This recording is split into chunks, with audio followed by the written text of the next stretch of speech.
տարրո քարտերը սակրալ գործիք են, քարտերի միջոցով եկող ինֆորմացիան տարրոլոգները ստանում են դիվային ուժերից կամ ցածր աստրալի երևույթներից։ Ողջույն իմ սիրելի YouTube-յան դիտորդներ։ Ես Արթուրն եմ, զբաղվում եմ տարրո խորհրդատվություններով եւ վարում եմ էզոտերիկայի մասին իմ բլոգը։ Ուստի եթե հետաքրքրված եք տարրոլոգիայով, աստրոլոգիայով կամ առհասարակ էզոտերիկայով, ապա կարող եք հետևել իմ Instagram-յան էջին, որտեղ ես գտնվում եմ անմիջական կապի մեջ իմ հետևորդների հետ եւ պարբերաբար անում եմ գրառումներ։ Իմ ձեռքին դուք հիմա տեսնում եք տարրո քարտեր։ Ամբողջ համացանցը ողողված է տարբեր մարկանցով, ովքեր օգտագործում են այս քարտերը գուշակություններ անելու կամ ապագան կանխատեսելու համար։ Տարրո քարտերի հետ կապված կան մի շարք հակասական պատկերացումներ եւ մոտեցումներ, ինչպես էզոտերիկների, այնպես էլ նրանց այցելուների մոտ։ Շատերը գտնում են, որ քարտերի միջոցով եկող ինֆորմացիան տարրոլոգները ստանում են դիվային ուժերից կամ ցածր աստրալի երևույթներից։ Իսկ ոմանք էլ պնդում են, որ տարրոն բացառապես հոգեբանական գործիք է եւ այստեղ մենք գործ ունենք ենթագիտակցականի խորը շերտերի հետ։ Եվ այսօրվա մեր թեման է, թե որտեղից են ստանում տարրո քարտերը այդ ինֆորմացիան եւ արդյոք անվտանգ է զբաղվել տարրո խորհրդատվություններով։ Իրականում տարրո քարտերը սակրալ գործիք են, որոնք պարունակում են իրենց մեջ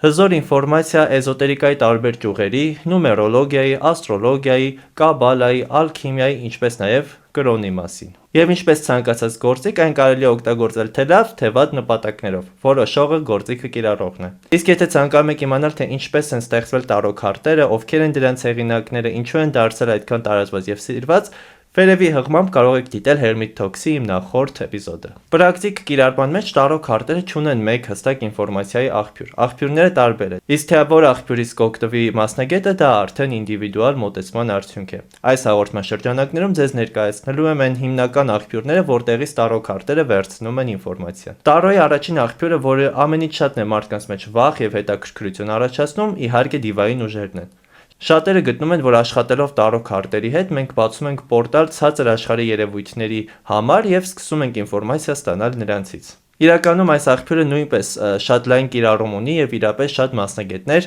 տարրո քարտերի հետ մեկտեղ համագործակցում են որևիցե էության հետ, որից էլ ստանում են տվյալ ինֆորմացիան։ Ինֆորմացիայի այս աղբյուրից ամենից շատ օգտվում են գուշակները, ովքեր գուշակելով ապագան այցելուին տալիս են կյանքի զարգացման մեկ հնարավոր սցենար, այդպիսով ծրագրավորելով այցելուին հենց տվյալ սցենարին։ Իրական տարրո քարտերի նպատակը ոչ թե ապագան գուշակելն է, այլ ներկան վերլուծելն ու հիմնվելով ներկայի վրա ապագան կանխատեսելն է։ Իսկ կանխատեսման եւ գուշակության մեջ կա մեծ հստակ տարբերություն։ Եթե ցանկանում եք մեկնաբանություններում գրեք, հաջորդ հաղորդման մեջ կքննարկենք հենց որն է տարբերությունը գուշակության եւ կանխատեսման եւ ինչպես է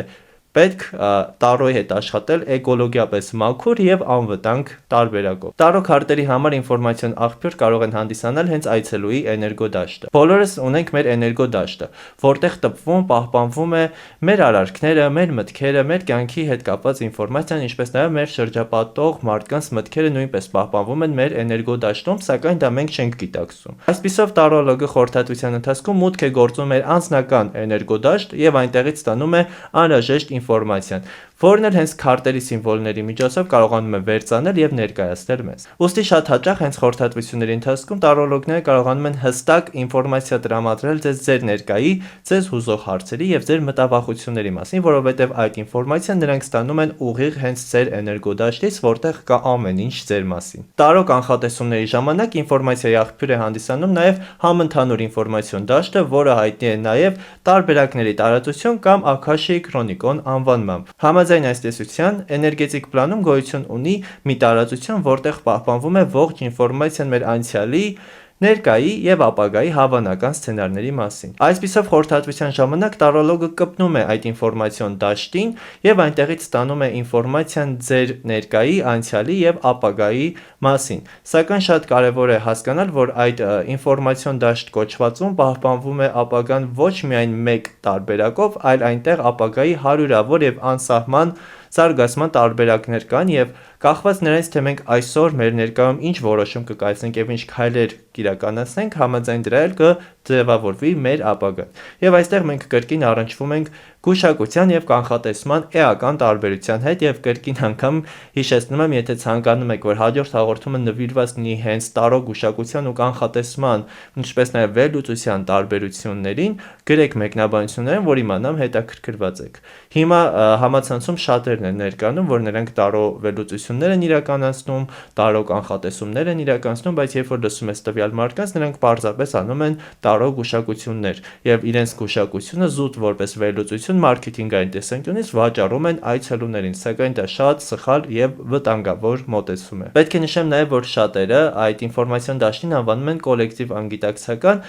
հղում կատարելով Կարլ Յունգի կոլեկտիվ անգիտակցականի եւ մարկային արքետիպների մասին տեսությանը։ Իհարկե Յունգի արքետիպների տեսությունը շատ նման է Տարոյի ավագ արքաների արքետիպներին, ինչպիսիք են օրինակ կայսրեր կերպարը հոր արքետիպն է, կայսրուհին մոր արքետիպն է եւ այլն, բայց այնուամենայնիվ Յունգը իր աշխատություններում երբեք չի խոսացել ուղիղ ձևով Տարո քարտերի մասին եւ Յունգյան կոլեկտիվ անգիտակցականը ու Աքաշի քրոնիկոնը տարբեր երևույթներ են։ Եվ այսօրվա վերջին աղբյուրը, որը կքննարկենք միասին, դա Տարոյի ամենապրակտիկ կողմերից մեկն է, դա մեր սեփական ենթագիտակցականն է։ Իրականում Տարո քարտերի վրա պատկերված ցանկացած պատկեր, սիմվոլ կամ գույն օգնում է մեզ բացել մեր ենթագիտակցականի դարպասները եւ այնտեղից ստանալ մեզ հուզող հարցերի պատասխանները։ Հաճախ մենք մեր խորը ենթագիտակցականում ունենք մեր հուզող հարցերի պատասխանները, սակայն չենք ընդունում դրանք։ Իսկ Տարո քարտերի սիմվոլները օգնում են մեզ մետաֆորիկ կերպով հենց սեփական ասոցիացիաների շնորհիվ ստանալ ենթագիտակցականից այդ հուշումները։ Իդեպ հենց Տարո քարտերի հիման վրա են ստեղծվել մետաֆորիկ ասոցիատիվ քարտերը, որոնք շատ լայն կիրառում ունեն հոգեբանության մեջ, որովհետև հենց այս քարտերն են օգնում մեր խորը ենթագիտակցականից ստանալ մեր հուզող հարցերը կապված մեր ներքին վախերի, մեր ներքին անհանգստությունների, տագնապների եւ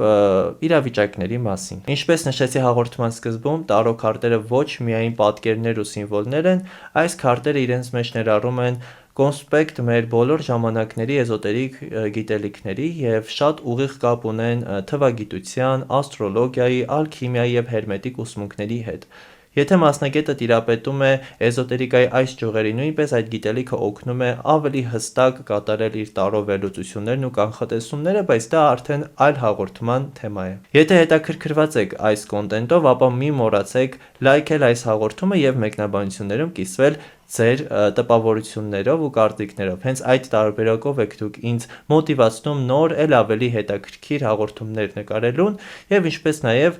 գնահատում եք աշխատանքը, որը կատարվում է ձեզ համար։ Մեկնաբանություններում գրեք նաեւ ձեզ հուզող հարցերը, որոնց պատասխանը չեք կարողացել գտնել կամ կցանկանաք հենց ձեր հարցը քննարկենք մեր հաջորդ հաղորդումների ընթացքում։ Եթե ցանկանում եք ունենալ ձեր տարո խորհրդատվությունը հնարավորինս գրագետ տարբերակով, առանց գուշակությունների կամ հիմար թուղթուգրերի մասին միֆերի,